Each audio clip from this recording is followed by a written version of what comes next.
Quinine న్యూస్కు స్వాగతం.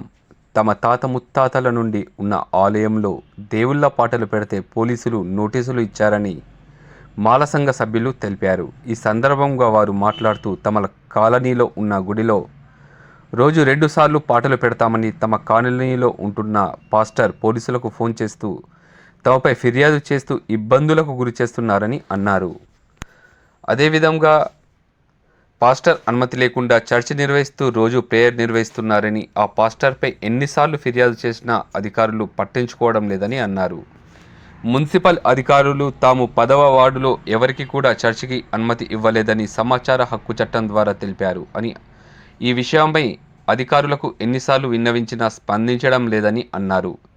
హిందూ దేశంలో హిందువులకు అన్యాయం జరగడం బాధాకరమని అన్నారు. ఇప్పటికైనా అధికారులు స్పందించి తమ సంఘ సభ్యులకు న్యాయం చేయాలని, లేని ఎడల ఎస్సీ ఎస్టీ కమిషన్కి, జాతీయ కమిషన్కి ఫిర్యాదు చేస్తామని తెలిపారు. నరసింహస్వామి గుడిలో రోజు పొద్దున సాయంత్రము దేవుడి పాటలు పెట్టుకొని రికార్డులు వేసుకుంటారు. ఈ రికార్డులకు మా ఢిల్లీలో ఒక పాస్టర్ ఆబ్జెక్షన్ చెప్పి మా రికార్డులను తీసేయమని మా అందరికీ పోలీసులు నోటీస్ ఇచ్చారు. ఆయన ఇల్లీగల్గా, ఆయన పాస్టరు, ఇల్లీగల్గా పాస్టర్ ఆయనకు చర్చుకు పర్మిషన్ లేదు. ఎలాంటి పర్మిషన్ లేకుండా సిద్ధపల్లికి వెళ్ళే, బెజ్జోరాకి వెళ్ళే, పల్లికొండకి వెళ్ళే మనుషులను తీసుకొచ్చుకొని మా గల్లీలో ఇల్లీగల్గా చర్చ్ నడిపితే అది ఆయనకు రైట్ అట. ఆయన నడుపుకోవచ్చు, ఆర్కెస్ట్రా పెట్టచ్చు, మొత్తం డీజే పెట్టి పాటలు పాడచ్చు.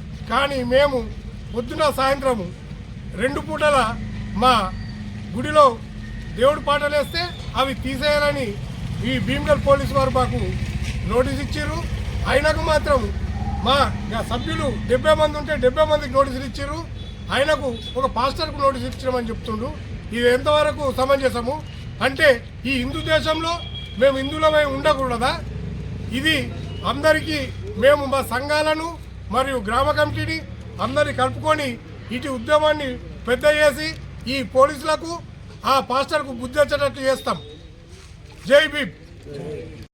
ఎప్పటికప్పుడు వార్తలను వీక్షించేందుకు Q9 న్యూస్ ని సబ్స్క్రైబ్ చేసుకోండి, లైక్ చేయండి, షేర్ చేయండి. విలువైన సమాచారాన్ని ముందుగా మీరే తెలుసుకునేందుకు బెల్ బటన్ ని క్లిక్ చేయండి.